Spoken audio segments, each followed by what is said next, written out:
Күндүн маанилүү жаңылыктар менен түз эфирде сентябрдын бүгүн программасы. Студияда мен Тимур Владислав, саламатсыздарбы? Алгач чыгарылыштын кыскача мазмуну менен таанышып алыңыздар. Төрөбаев талапкер болуп катталды. Бекназаров кол топтоду. Сентябрь телеканалын жабуу тууралуу чечим мыйзамсыз жана негизсиз. Карапайым калк Сентябрь каналын колдоп жатат. 25 августта парламенттин кезексиз сессиясы өтөт. Анда техникалык өкмөттүн курамы каралат. Текебаевдин мүлкүнө кызыккандар өздөрүнүн декларациясында итке минген кедей томояктар экен. Борбордук шайлоо комиссиясы бүгүн Бакыт Төрөбаевга президенттикке талапкер күбөлүгүн тапшырды. БШКнын 10 мүчөсү анын талапкерлигин бир добуштан колдоп берди. Буга чейин Бакыт Төрөбаев кыргыз тил сынагын ийгиликтүү тапшырып, талап кылынган 68 000 колду топтоп берген. Ошентип Бакыт Төрөбаев 4-чү талапкер болуп расмий катталды. Буга чейин Темир Сариев, Өмүрбек Бабанов жана Сооронбай Жээнбеков расмий талапкер болуп катталган болчу. Өз сөзүндө Бакыт Төрөбаев алдыдагы шайлоо таза жана ачык өтөрүнө ишеним жасап, президенттик шайлоо 2 тур менен өтөрүн билдирди. Кыргыз элине ыраазычылык билдирем. Биз 72 000ден ашык кол топтоп, ошол кол тамгаларын коюп, биздин элибиз мени колдоп беришти. Экинчи сиздин сурооңузга менин оюм боюнча президенттик шайлоо 2 тур менен өтөт. 15 октябрда бул биринчи тур болот. Экинчи турда жаңы президент дайындалат. Экинчи турда бул ноябрдын орто жерлеринде болот. Ошондуктан негизги шайлоо таза өтүш керек. Таза шайлоо болсо, мен ойлойм, бул Кыргыз Республикасынын эли жеңет деп эсептейм. Төрт талапкер биз биригип сүйлөшүп, сиздер жакшы билесиздер, биз бүт саясатчыларга коомчулукка жарыяладык. Сүйлөшкөнгө биз даярбыз. Бир талапкерди биз колдойбуз деп жарыя кылдык. Бирок биз 4 талапкердин арасында биз өзү сүйлөшүп алдык. Бирок аны биз кийинчерээк жарыя кылабыз. Бир талапкерге биз токтолдук. Кыргыз Республикасынын президенттигине талапкер Азимбек Бекназаров Боршайкомго 57 018 адамдын кол тамгасын тапшырды. БШКнын жумушчу тобу 10 күндүн ичинде кол тамгаларды текшерип чыгышы керек. Эреже боюнча жалпы кол тамгалардын арасынан 20% тандалып текшерилиши керек. Кол тамгаларды тапшыруу мөөнөтү 26 августта бүтөт.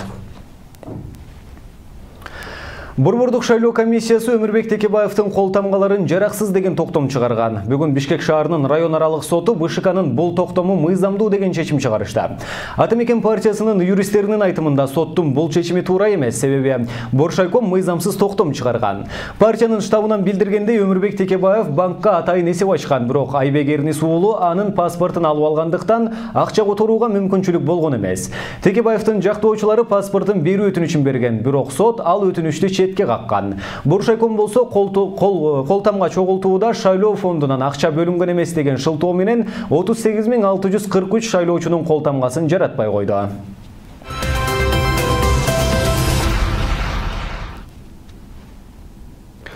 Жогорку кеңештеги Өнүгүү прогресс фракциясынын лидери Бакыт Төрөбаев Кыргызстанда соттор көз каранды эмес маалымат каражаттарына басым күчөтүп жатат деп эсептейт.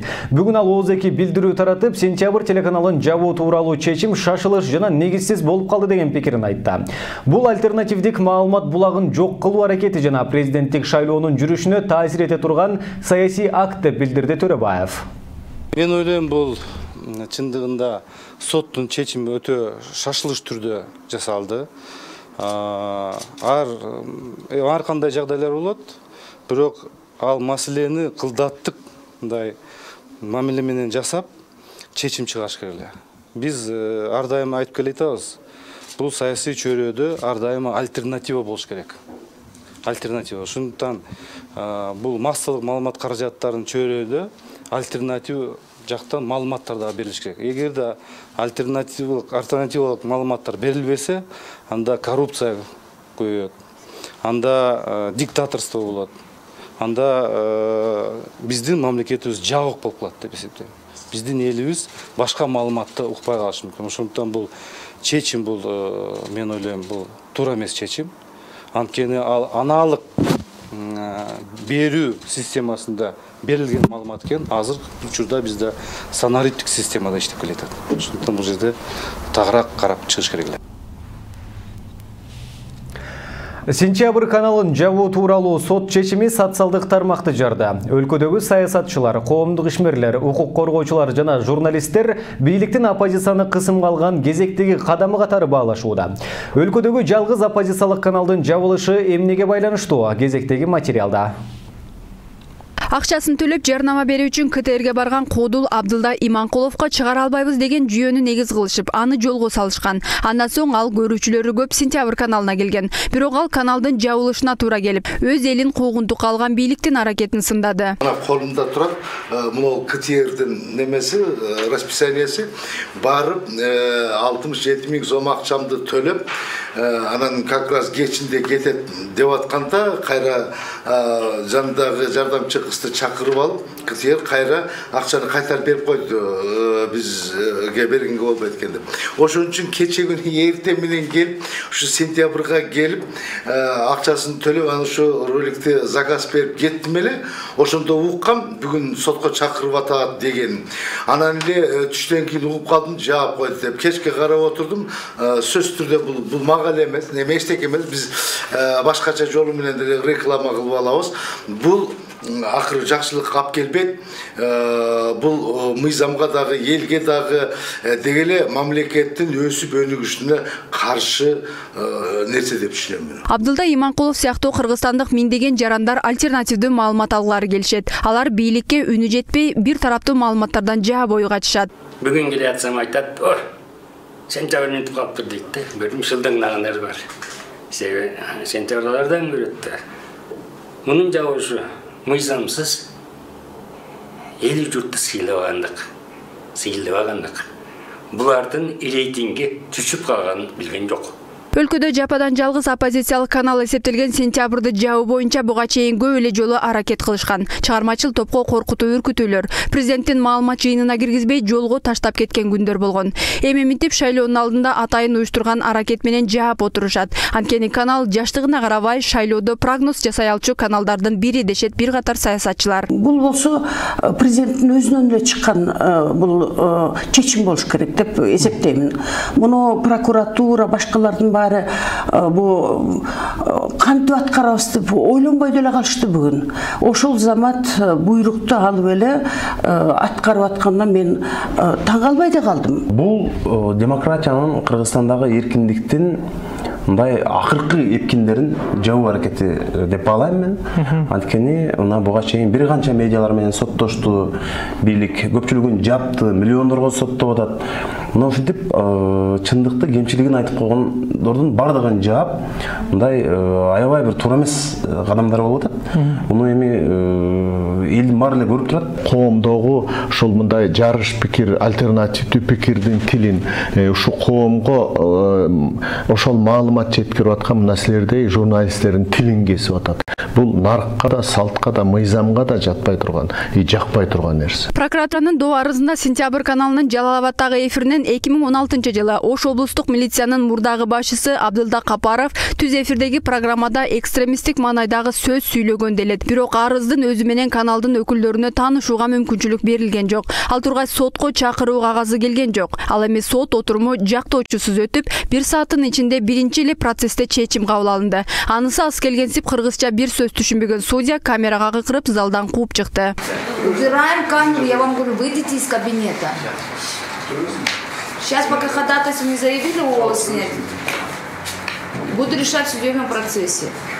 Судья Жылдыз Жумабаеванын Сентябрь каналын жабуу жана анын интернеттеги көрсөтүүлөрүнө чектөө киргизүү тууралуу чыгарган чечими мыйзамсыз. Анткени массалык маалымат каражаттары тууралуу мыйзамда көрсөтүлгөндөй берүү биринчиден түз эфирде чыккандыктан канал жоопкерчиликти моюнга албайт. Экинчиден материалдын экстремисттик маанайда экендиги аныкталышы, айыпталуучу тарапка ал видео көрсөтүлүшү керек дешет юристтер. По закону, опять же, да, по противодействию экстремистской деятельности, там есть четкая процедура в отношении средств массовой информации. информации, которые допускают распространение экстремистских материалов.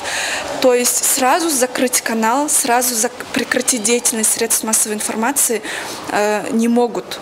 То есть вначале это должно было быть предостережение. То есть Генеральная прокуратура или уполномоченный орган выносит предостережение СМИ, говорит: вот вы распространяете противоправный контент, просим вас принять меры по его устранению. Допустим, СМИ не предпринимает меры для его устранения, только в этом случае уполномоченное лицо обращается в суд, и суд уже принимает вопрос, да, о прекращении его деятельности.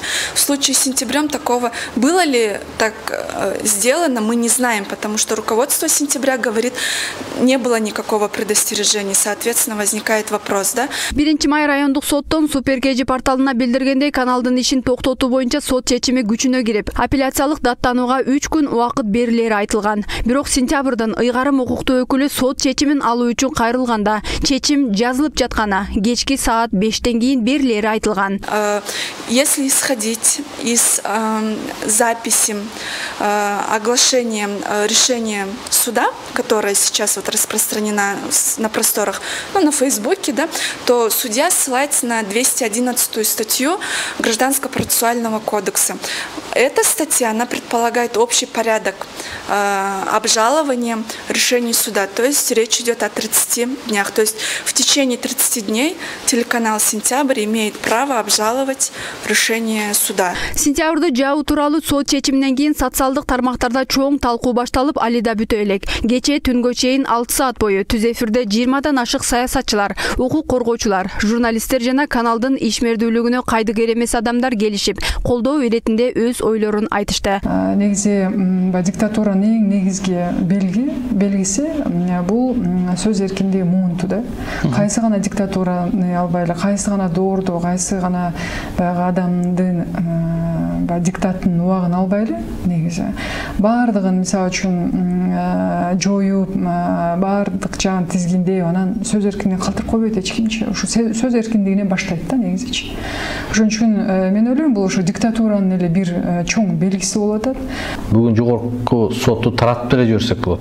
Башка сотторду таратып жиберсек болот. Эгерде алар өз алдынча мыйзамды карап, күнөөлүү эмес деп чечим чыгара албай турган болсо, анда соттун кереги бар.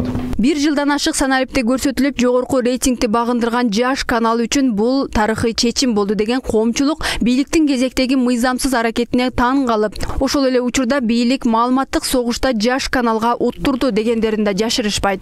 Динар Турдугулова, Талант Жапаров, Сентябрь. Биздин каналдын жабылышы тууралуу сот чечими чыккандан кийин бизге юридикалык акысыз жардам берүү үчүн Кыргызстандагы белгилүү юридикалык компаниялар кайрылышууда. Алардын ичинен Медиаполис институту коомдук фонду жана Адилет укуктук клиникасынын юристтеринин жардамы менен апелляциялык даттануу арызы даярдалууда. Белгилей кетсек, 1 май райондук соттун Сентябрь каналын жабуу жана анын интернеттеги көрсөтүүлөрүнө чектөө киргизүү тууралуу чыгарган чечими бүгүн кечке жок саат 17:00 алынды. Альтернативдүү маалыматтарды элге жеткирүүдө активдүү иштеп келген Сентябрь телеканалынын YouTube каналынын колдонуучулары эми биздин телепрограммаларды, жаңылыктарды YouTube'дагы Жалбырак ТВ каналынан көрө аласыздар.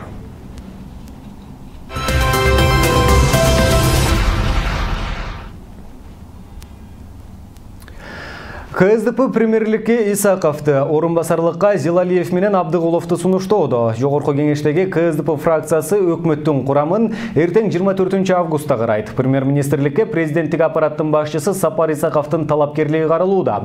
Бул тууралуу бүгүн Азаттык радиосуна фракция мүчөсү Рыскел Диманбеков кабарлады. Анын айтымында биринчи вице-премьерлик кызматка өнөр жай, энергетика жана кен байлыктарын пайдалануу боюнча комитеттин төрагасы Дүйшөнбек Зилалиев менен Улуттук банктын жетекчиси Толкунбек Абдыгулов каралууда. 25 августта парламенттин кезексиз сессиясы алкагында сунушталып жаткан талапкерлер жогорку кеңештин тиешелүү 2 комитетинде жана көпчүлүк коалицияда каралат. Кеше интернет айдыңында Сапар Исаковқа арналған 11 мүнөттүк аналитикалык репортаж жарыяланды. Албетте премьер-министр болот деп турган учурда мындай видео материал ысык май токочтой эле тарады. Анда Исаков боюнча Сапар Исаков ким деген темада жарык көрүп, анын ишмердүүлүгү чагылдырылган. Бул боюнча дээрлик 2 күн Сапар Исаков унчуккан жок. Көбү материал Кыргызстандан башка жакта даярдалган деп айтып жатышты. Бүгүн Исаков Акипресс маалымат агенттигине видео боюнча маалымат берди. Биздин чыгармачыл топтогу окуянын чоо жайына кайрылып таанышып көрдү. Кененирээк алдыдагы сюжетте. Кыргызстанцев активно вбивается имя Сапара Исакова. Его называют успешным. Кече интернетчилерин Сапар Исаков деген ким деген видео тасма каптады. Анда айтылгандай, Кыргызстан көз карансыздыкка ээ болгон жылдардан бери сырткы саясатта мынчалык муздак мамиле болбогонун, коңшу Казакстан, Өзбекстан, Тажикстан жана Россия менен алака начарлаганын, ал эми Евросоюз менен АКШны айтпай эле койсок болот деп, мындай мамилеге түздөн-түз Сапар Исаковдун иштин көзүн билбегендигин. Алмазбек Атамбаевке чындыгы дипломат, тышкы саясаттын көзүн мыкты билген адис керек болчу деп айтылат. Да, Алмазбек Атамбаев, будучи президентом, не всегда контролировал свой язык и успел нажить много врагов для себя и принести неприятности своей стране. По 100 грамм, а то просудятся. Но ведь рядом с президентом должен был быть настоящий дипломат, кто ставил бы государственные интересы выше личных капризов и направлял бы президента на развитие, а не на разрушение страны и ее внешней политики. Сапар Исаков – вот имя человека, ответственного за провал и катастрофическое положение внешней политики Кыргызстана. Мен да ошол мындай бир жанагындай YouTube'га чыккан маалыматты көрдүм. Көбүнчөсү мен макулмун, көбүнчөсү жөнүндө мен бир канча жылдан бери айтып, ошол Сапар Исаковдун эле ийгилигин мактап калышат. Мен айтам, кандай ийгилик, кайсы ийгилик? Бардык ошол биздин мурунку достор менен кол үйүштүк. Туркия, Азербайджан, Казакстан бизге бир канча жылдан бери мына Түркия кеңеши деген уюм бар. Ошол мына 3 жылдан бери бизге келбей атат. Ошол саммит болбой атат да. Биз мурун ошол Азербайджан, Туркия, Казакстан, Кыргыз жумур башкарлары, президенттери мына эл башчылары чогулуп турчу эле. Азыр чогулбай атат. Эмнеге? Анткени бир эле значит президент эмес, 3 тең Атамбаевдин кетишин каалап күн санап отур. Андан ары Кыргызстан ЕАЭПке киргенине жеңилдиктер болсун деп, Орусия президенти Владимир Путиндин жеке чечими аркасында кайтарымсыз $200 миллион берилгени. Ал каражаттар союздук өлкөлөр ортосундагы лабораториялардын курулуш иштерине жумшалбай, ЕАЭПке киргенибизге 2 жыл болуп жеңилдиктердин мөөнөтү бүткөнүнө карабай, убадаланган лабораториялар эмдигиче курулбай жаткандыгы айтылган. Союз. Что же произошло? Никто не знает, что при активном и непосредственном участии Сапара Исакова $129 миллионов из этого 200-миллионного гранта были переданы частной компании российско-азербайджанского олигарха Араса Агаларова Crocus International. Таким образом, Кыргызстан ограбили на огромную сумму денег. Страна оказалась не готовой к членству в Евразийском Союзе. Андан аркы сюжеттин жүрүшүндө Путин Орусиянын бажы кызматынын башчысы Беляниновду көз боёмчулук үчүн кылмыш ишин козгоп камак алганын, анын үйүнөн бир нече миллион чет өлкөлүк валюта менен накталай акча чыккандыгын, ал эми кыргыз бийлиги андай көз боёмчулук үчүн рахмат айтып, Кыргызстандын жарым хандыгы болгон премьер-министрлик даражага Сапар Исаковду көтөрүп жаткандыгын катуу сынга алган. Другой эпизод, который не могут забыть в Москве, касается решения Атамбаева, горячо поддержанного Исаковым, денонсировать соглашение о строительстве Верхненарынского каскада ГЭС в декабре 2015 года. Это стало не только абсолютно неприятным сюрпризом для Москвы, но и нанесло прямой ущерб кыргызскому государству в $37 миллионов США. Андан ары Сапар Исаковдун Чех мамлекети менен байланышкан Liglas компаниясы менен да тендерсиз, ачык конкурссуз таап келген компаниясы тууралуу да кенен токтолгон. Сюжеттин жүрүшүндө жол курулушуна деп Кытай тарап берген кредиттин эсебин чыгарып, президенттин кеңешчиси болуп жүргөн Калыкбек Султанов менен жердеш экендиги, бир нече миллион АКШ долларын сиңирип кеткендиги айтылган. Андан сырткары Чолпон Атадагы жаңы стадиондун курулуш иштерине кеткен чыгымдар кимдин чөнтөгүнө кеткен айтылган. Пример, ни для кого в кыргызском эстаблишменте не является секретом, что Сапар Исаков вместе со своим земляком, миллионером Калыком Султановым, успешно освоили более $1,5 миллиарда США китайского кредита, направленного на строительство дорог. Общеизвестно, что с каждого километра дороги китайские компании отчисляют ответственным за принятие решения кыргызстанским чиновникам по много сотен тысяч $. США. Весь Кыргызстан еще не забыл, как по личному указанию президентского завотдела Сапара Исакова в нарушении всех бюджетных процедур на строительство ипподрома на Исыккуле было потрачено в 2014 году в начале 100 миллионов сом, а затем новенький ипподром был разрушен, а новый построен уже за $1,5 миллиарда сом. Андан ары Сапар Исаков Бакиев бийлик учурунда кантип кызмат кылганы. 7 апрелде Ала Той аянтында акыйкат үчүн кан төгүлүп жатканда Исаков Максим Бакиев менен АКШда жүргөн айтылат. Бул материал кандай негизде жасалганын ким билсин, бирок бул эң ириде президент Алмазбек Атамбаевке коңгуроо дешүүдө. Мен муну ойлойм. Бул ошол жанагы коррупциялык схемаларга, мисалы чектер менен же болбосо Русгидро менен болуп аткан мондай тышкы экономикадагы инвестиция келип, аны ошол жактан кылып атканга, бул келген акчалардын баары тең бул ошо Сапар Исаковдун байланышы бар деп момтуп аткан кыргыз өкмөтүнө, кыргыз мамлекетине, кыргыз президентине митип коңгуроо кагып аткан белги болот да, жакшылап силер мындай премьер-министр тандап атканда кимди тандап атасыңар дегендей белги болот деп мен ушуну мындай элестейм да. Бизде бардык эле баланча болот экен, тигинче болот экен деп атты талкуулап атышат да. Менин көз карашымча ат маанилүү эмес. Азыр маанилүү биз адамдын образын айтышыбыз керек да. Шайлоо келди. Шайлоонун маалында бийликке кандай адамдын премьер болгону пайдалуу. Мына ошол адам премьер болуш керек. Президенттик шайлоону каалагандай өткөрүп бере турган премьер-министр. Бардык жагынан эч кыйшалаңдабай, ошол убакта кандай команда бере турган болсо, президент жанан тегереги ошол берген командалардын бардыгын аткара турган премьер-министр келиш керек. Мына ошондой премьер-министрликке ким жарайт, ошол адамды азыркы күндө премьер-министр кылышат. Анткени кимдин жакынкы убакта президент болот, ошол президентке, анын тегерегиндегилерге эки маселе боюнча маанилүү. Биринчиси ал коопсуздук маселеси. Эртең шайлоодо алар каалабаган киши келип кала турган болсо, бардыгы камалат. Экинчи коркунучу бар, булардын чогулткан дүнөөлөрүнүн бардыгына келечектеги президент келе турган коопсуздук гарантиясын бериш керек. Мына ушул эки нерсени келечекте стабилдүү кармап калыш үчүн азыр аябагандай ишенимдүү так аткара турган, шайлоодо ишке жарай турган премьер-министр алып келиш. Ошол эле учурда Россиянын Независимая аттуу эркин гезитинин сайтында да Исаков үчүн бул фильм бомба деп жазып чыгышты. Анда Независимая аттуу гезит кыргыз саясаттаануучусу Марс Сариев менен маек куруп, Сапар Исаков жана Атамбаевдин саясаты боюнча кенен жазылган.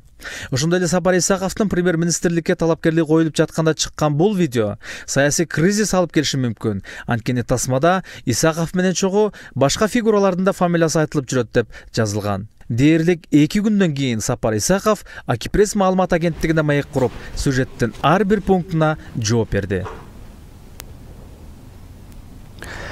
Кыргызстанга ГЭС курмакчы болгон банкрот абалындагы каражаты жок Лейглас компаниясы Чехиянын атайын кызматына шек жаратты.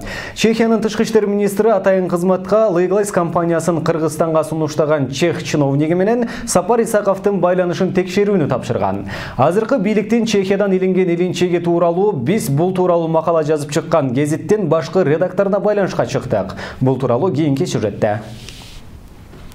Бул жуманын башталышы кыргыз бийлиги үчүн эң жагымсыз жаңылык менен башталды. Чехиянын эң белгилүү Лидове новини гезити биринчи бетине Кыргызстанда ГЭС курмакчы болгон күмөндүү Лейглас компаниясынын айланасындагы жагдайды Чехиянын атайын кызматтары текшере баштаганын жазып чыкты. Атайын кызмат Чех президентинин канцеляриясынын жетекчиси Вратислав Мынардын президент Атамбаевдин аппарат жетекчиси Сапар Исаковго жазган катын текшерүүсү керек. Эске салсак, банкрот абалындагы Чех компаниясынын ГЭС куруу боюнча тендерди утуусуна ошол кат себеп болгон. Биздин канал жагдайды өз оозунан угуу үчүн Лидове новини гезитинин башкы редактору Андрей Кутникке байланышка чыгып, Сапар Исаков байланышкан ишти Чех атайын кызматтары текшерип жатканынын чын бышыгын сурадык.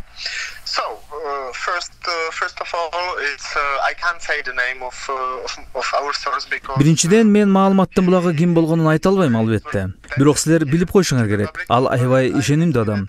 Бардык мурун айтып келген маалыматы тастыкталып чыккан. Тышкы иштер министри биздин атайын кызматыбызга буйруду. Ошол Liglas Trading'ге тийиштүү бүт маселелерди изилдеп чыгуу боюнча. Бардык аспект жана суроолорду ушул контракт тегерегинде каралышы керек. Мен так билбейм кайсы суроолорду карашат. Бирок албетте алар биздин канцелярия жетекчиси Мынарш жана силердин администрация жетекчиси Исаковдун байланышын карап чыгышат. Бул албетте тымызын кызмат, ошондуктан биз так азыр айта албайбыз. Бирок ошол изилдөө бул суроону сөзсүз камтыйт деген ойдомун. Liglas Trading компаниясынын тендерлерди утуусунун аркасында аларды сүрөгөн жоон топ кыргыз чиновниктеринин аттары аталып жүргөн. Чех гезити мына ошол чиновниктер тууралуу дагы жазган. Журналист Liglas компаниясы менен байланышы бар кыргыз чиновниктери тууралуу дагы иликтөө жүрүп жаткандыгын айтат.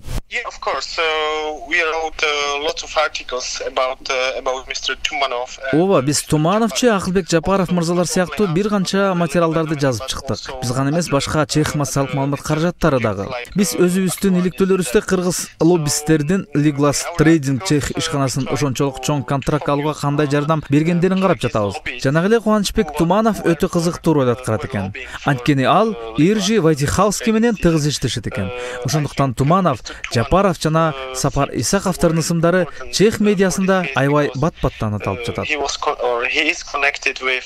Чехиянын ГПден чыккан компаниясынын Кыргызстанда гез куруу боюнча тендерлерди утуп алуусу кыргыз коомчулугунда таң калууну жаратып суроолор көбөйүп жатса, бул иш Чехияда ири саясий чырга айланган. Менин оюмча, Liglas суроосу азыркы учурда биздин президент Милош Земандын атына байланышкан эң чоң саясий уруш болуп турган учур. Биздин келерки президенттик шайлоолор 6 айдан кийин февралга дайындалган. Ошондуктан өтө чоң ажиотаж жаратууда. Бул суроо менин оюмча өтө маанилүү, анткени президент Земандын тегерегинде бир нече күмөндүү адам иштейт. Коомдук ишенимге алар ээ эмес. Мисалы, ошол эле канцелярия жетекчиси Минарш же болбосо жардамчысы Мартин Этки алар өтө кызыктуу жана коомдун көңүлүнүн чордонунда. Бирок Liglas маселеси Земандын бийлигиндеги эң эле чоң саясий уруштун бири болду деп айта алам. Ал кайра талапкер болуп чыгууда. Ошондуктан бул келе жаткан шайлоолордо өтө чоң резонанс жаратууда. Дагы бир нерсени белгилешим керек. Бул уруш биздин чех дипломатиясы үчүн да өтө чоң зыян жаратты деп айта алам. Анткени дүйнөлүк коомчулук биздин дипломаттарды жөн эле шылуундарды, ишенимдүү бизнес катары башка мамлекеттерге сунуштайт экен деген жыйынтыкка келип калышы мүмкүн. Анан биз бүгүн жарыялагандай, бул суроо боюнча атайын тергөө азыр биздин Тышкы иштер министрлиги тарабынан демилгеленип, ал дагы биздин саясий жана коомдук кырдаалыбыз үчүн таасирин бербей кое албайт. Жогорку нарын гез каскадтарын жана 10 чакан гезди куруу боюнча тендерди уткан компаниянын чуусу Чехиядан башталып, Чехияда уланып жаткан эле. Кыргыз бийлиги өздөрүн канчалык коомай кармабасын, акыры Чехиянын атайын кызматы Сапар Исаков менен чех чиновнигинин байланышын текшерүүгө алмай болду. Сапар Исаков азырынча буга комментарий бере элек. Президент Атамбаев чех компаниясы Русгидрога 37 миллион доллар карызды берсе болду деп билдиргени бар. Бирок өзүнүн каражаты жок Чехия компаниясы али күнчө 37 миллион долларды которо элек. Анын мөөнөтү сентябрь айынын башталышы менен бүтөт. Марат Төлөмүшұлы, Ринат Леманов, сентябрь. Алмазбек Атамбаев Россиянын Коргоо кеңешинин катчысы Николай Патрушевди кабыл алды. Президенттин аппараты тараткан маалыматка ылайык, жолугушууда аскер жана техникалык маселелер боюнча эки тараптуу кызматташуу, терроризм жана экстремизмге каршы бирдиктүү күрөшүү маселелери талкууга алынды. Ошондой эле тараптар аймактагы жана эл аралык коопсуздук маселелерин талкуулашты. Жолугушууга Кыргызстандын Коргоо кеңешинин катчысы Темир Жумакадыров дагы катышты. Патрушев Бишкекке эки өлкөнүн компетенттүү мамлекеттик органдарынын ортосунда пландаштырылган жумушчу консультацияларга катышуу үчүн келген айтылды.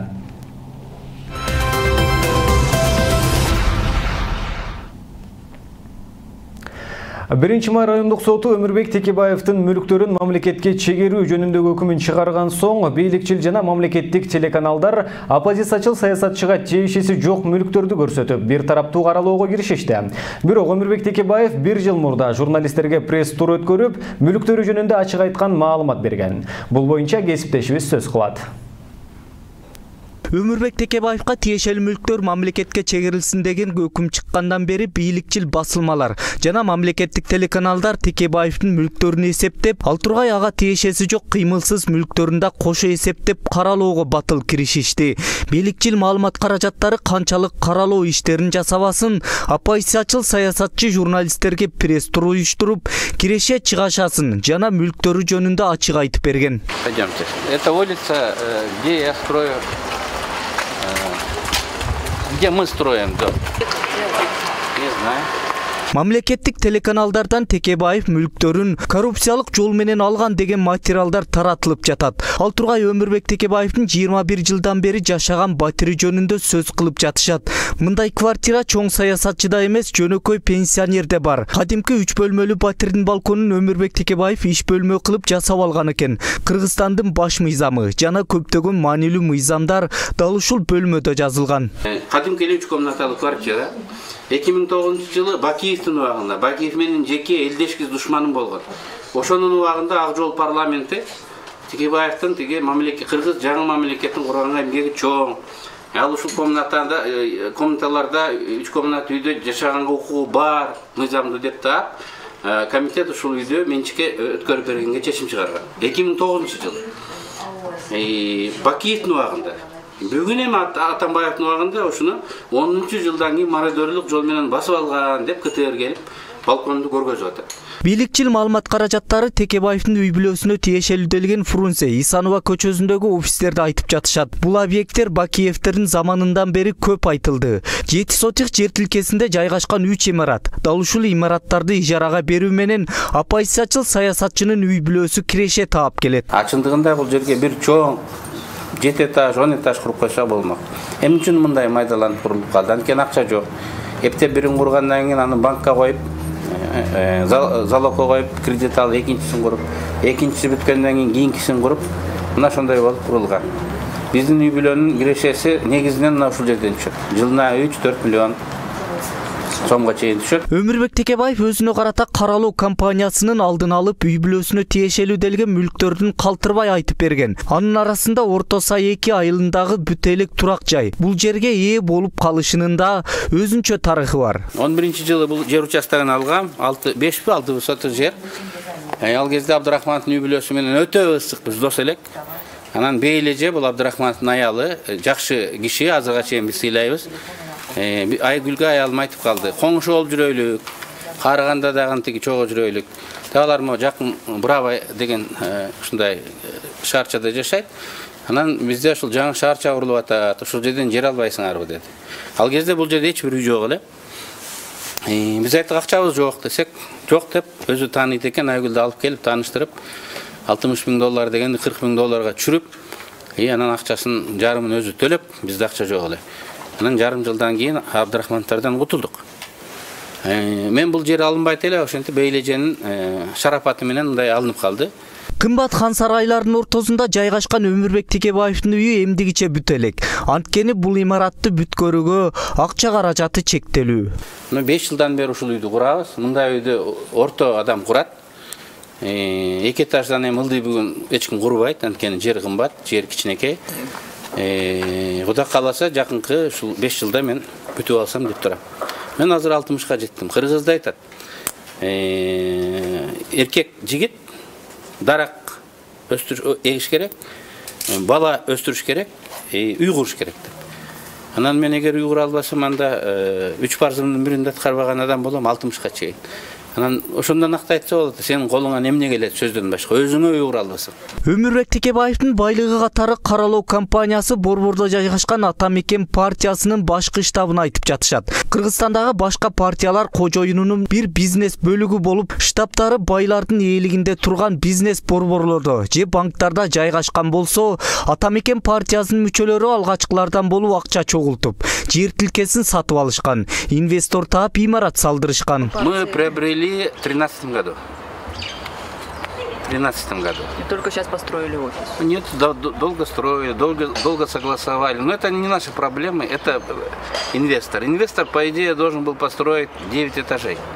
Но по различным обстоятельствам, нам неизвестным, они закрыли на третьем этаже.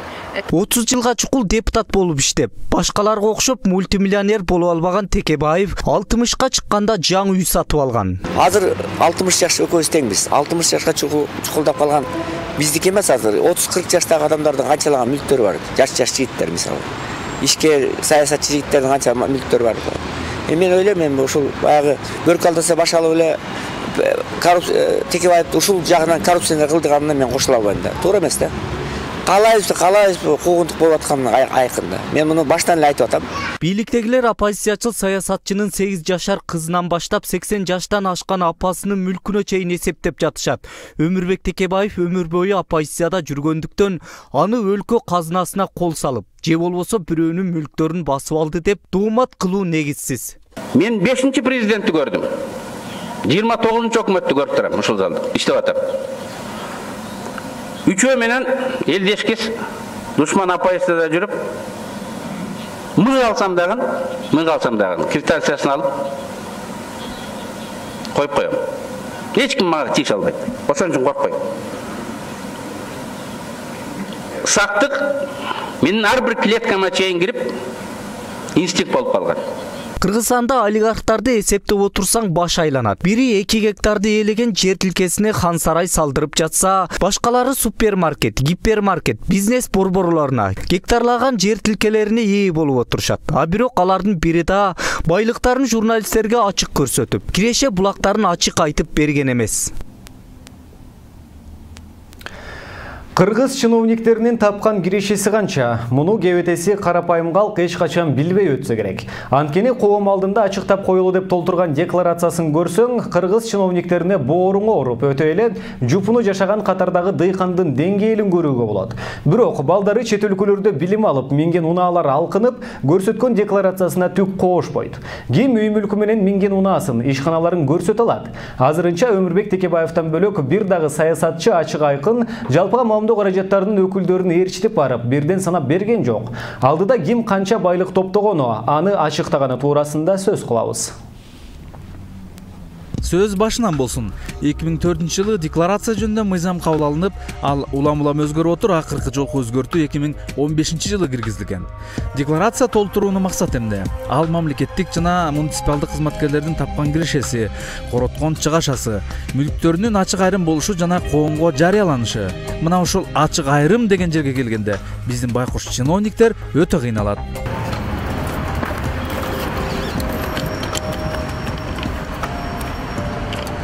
Алар дайым кагаз жүзүндө өтө карапайым, жупуну көрүнөт.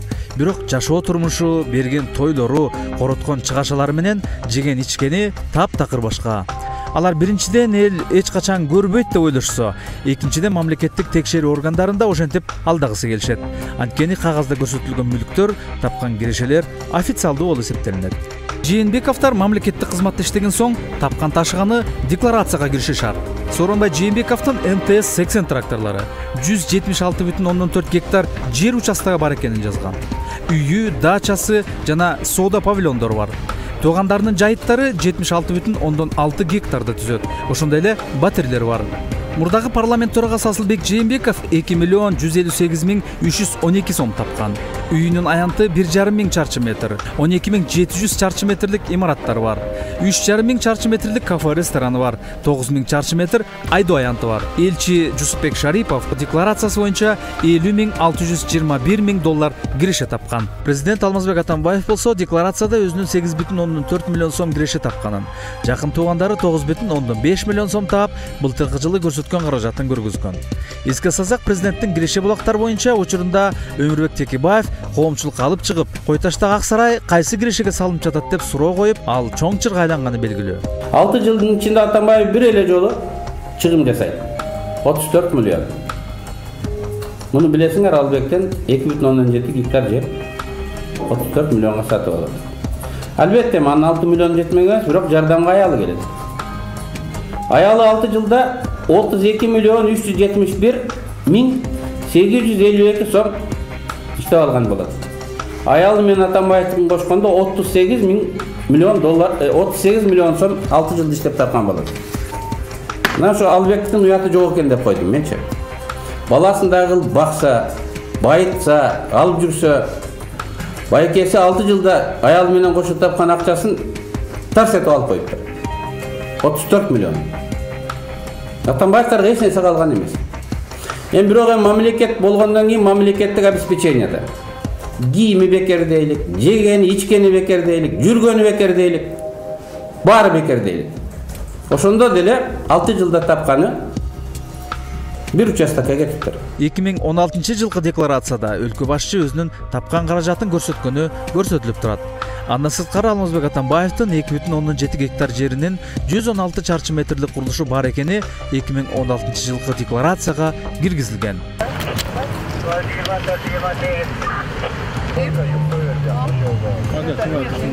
Турак жай боюнча алып карасак, Чынай Турсунбеков эң байы болуп чыга келди. Төраганын ээлигинде 6 батир, анын эң чоңунун аянты 214 чарчы метр. Кыймылсыз мүлкү көп туулган да Турсунбековдука болуп чыкты. 5 батир, 4 жер үй жана бир катар жер тилкелери да ушул үй бүлөгө таандык экен. Турсунбековдун кирешебелигине келсек, жакын тууганынын гана чыгашасын тактаган. Декларациядагы маалыматка караганда бул сума 1,7 миллион сомду түзгөн.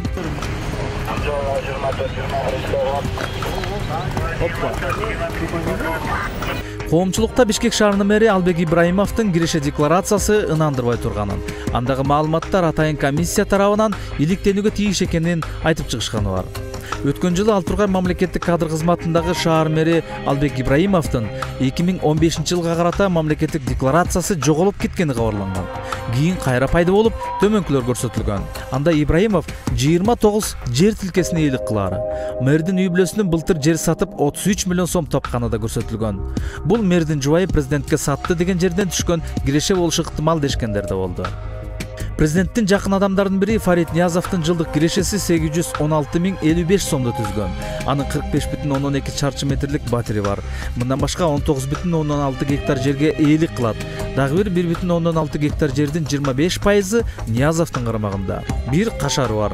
1984 жылы чыккан Audi 80 үлгүсүндөгү унаа минет. Жер иштеткенге 2007 жылкы ЛТЗ 60А үлгүсүндөгү трактор алып койгон. Жүк салына турган контейнер менен курулуш вагонго да ээлик кылат. Икрамжан Илмяновдун декларациясында 316.062 сом тапканы көрсөтүлгөн. 90,4 чарчы метрлик үйү бар. Мындан башка МАЗ 354-323, Mazda 929 жана Daimler-Benz 200 үлгүсүндөгү унааларга ээлик кылат. Буга кошумча 1992 жылкы унаа чиркегичи бар.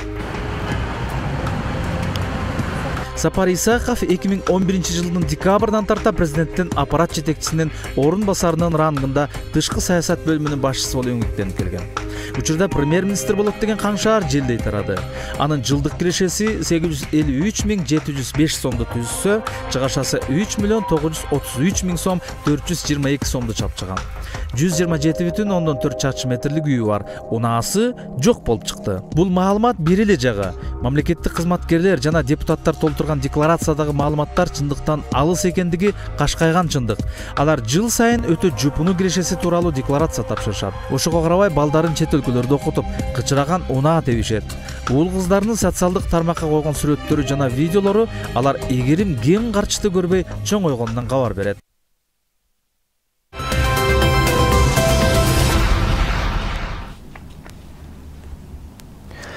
Сот Райкан Төлөгөновду операция кылууга кое берүү маселесин карап жатат. Бул тууралуу бүгүн сот процесси башталар алдында өзү билдирди. Менин ден соолугум аябай начарлап кеткени тууралуу журналисттерге жубайым билдиргенден кийин кардиолог текшерип операция керек экендигин айткан. Бирок мени сот кое береби же жокпу белгисиз дейт Райкан Төлөгөнов. Эскерте кетсек, Райкан Төлөгөновдун 17 августта белгиленген сот процесси болбой калган. Себеби аны түрмөнүн камерасынан кароолчулар чыгара албай коюшкан. Жубайынын айтымында Төлөгөнов шашылыш түрдө жүрөгүнүн операция кылдырышы керек. Бир күндө болгон автокырсыктардан 3 адам көз жумуп, 5 адам оор жаракат алды. Биринчи автокырсык кечээ Ош облусунда катталган. 1985 жылы туулган Ош облусунун тургуну Дайво Матис машинасы менен келе жатып, Бишкек-Ош жолунун 660 километрде келгенде алдыда келе жаткан машинадан ашып өтүү аракетин көргөн. Бирок унааны башкара албай калып, катуу ылдамдыкта бетон мамычасын сүзгөн. Айдоочу көз жумуп, 5 жүргүнчү Ош облустук ооруканага жеткирилген. Экинчи чоң автокырсык Шүй облусунда катталды. Айланып өтүүчү жолдун Ысык Атар районунун тушунан Audi маркасындагы машина менен Nissan маркасындагы машина бетме-бет сүзүштү. Audинин айдоочусу жана анын жанында отурган апасы кырсык болгон жерден көз жумду. Ивановка аймактык ооруканасына жеткирилген Nissan автоунаасынын айдоочусу мас экендигин дарыгерлер тастыкташты дейт Чүй облустук патрулдук милиция башкармалыгы. Көкбөрүнүн казакча түрү көкпар боюнча биринчи дүйнө чемпионатында бүгүн Кыргызстан Түркияны 13-3 эсебинде утту. 21 августта башталган таймаштар Астананын Казанат ат майданында өтүүдө. 22 августта Кыргызстан Өзбекстанды 11-2 эсебинде уткан. Ага чейинки күнү Монголия менен ойноп, оюн 4-0 эсебинде Кыргызстандын пайдасына жыйынтыкталган. Экспо 2017 эл аралык көргөзмөсүнүн алкагында уюштурулган бул чемпионат 28 августка чейин уланат. Ага 11 команда Өзбекстан, Кыргызстан, АКШ, Түркия, Таджикстан, Монголия, Орусия, Венгрия, Кытай, Оғанстан жана Казакстан катышып, эки тайпага бөлүнүп ойноп жатышат. 24 августта Кыргызстан Таджикстан менен ойнойт. Андан кийин АКШ командасы менен беттешүү калат. Бүгүн коомдук жана мамлекеттик ишмер Роза Отунбаева 67 жашка толду. Отунбаева бийликти тынчтык жол менен өткөрүп берген Кыргызстандын алгачкы экс-президенти жана Борбор Азиядан чыккан алгачкы президент айым. Ал 1988 жылдан тарта саясий дипломатиялык ишмердүүлүгүн баштаган. 2010 жылдын 7 апрелинен тартып Кыргызстандын убактылуу өкмөтүн башкарган. 2010 жылдын июлунан 2011 жылдын декабрына чейин Кыргызстандын президенти болгон. Президенттик кызматты мыйзамдуу жол менен өткөргөн соң Роза Отунбаеванын демилгеси коомдук фондусун түптөп, аны жетектеп коомдук ишмердигин улантып келет. Сентябрь телеканалынын жалпы жамааты Роза Исаковнаны туулган күнү менен куттуктайт. Ушуну менен бүгүнкү чыгарылышыбыз соңуна чыгат. Кечиңиздер көңүлдүү улансын, саламатта туруңуздар. Саламатсыздарбы? 24 август өлкөбүз ичинде болжолдуу аба ырайы менен мен Татпор Озбаева тааныштырам. 24 августта Ысык көл, Нарын облустарынын айрым жерлеринде жана Алай өрөөнүнүн батыш тарабында өткүнөтүп күнгү күрөшү. Бийик тоолордо кар жаашы күтүлөт, калган аймактарда жаан-чачын күтүлбөйт. Батыштан соккон шамалдын ылдамдыгы секундасына 4-9 метрге жетет. Ал эми абанын температурасы Баткен облусуна түнкүсүн 12-17 градуска чейин жылуу болуп, күндүз 28-33 градуска чейин жогору болот. Ош облусуна түнкүсүн 14-16 градуска чейин жогорулап, ал эми күндүз 28-30 градуска чейин ысык болот. Жалал-Абадта түнкүсүн 12-17 градуска чейин жылуу болсо, күндүз 27-32 градуска чейин жогору. Нарын өрөөнүндө түнкүсүн 4-9 градуска чейин жогорулап, ал эми күндүз 20-25 градуска чейин жылуу экендиги айтылат. Таласта түнкүсүн 5-10 градуска чейин жылуу, күндүз 23-28 градуска чейин жогору. Ысык көл ойдуңунда түнкүсүн 7-12 градуска чейин жылуу болсо, күндүз 18-23 градуска чейин жогору болушу айтылат. Чүй өрөөнүндө түнкүсүн 9-14 градуска чейин жылуу болуп, ал эми күндүз 24-29 градуска чейин жогорулайт. Борбор калабыз Бишкекте түнкүсүн 12-14 градуска чейин абанын температурасы көтөрүлүп, күндүз 27-29 градуска чейин жылуу. Сиздер 24 августка күтүлгөн аба ырайы менен тааныштыңыздар. Кайрадан көрүшкөнчө аман туруңуздар.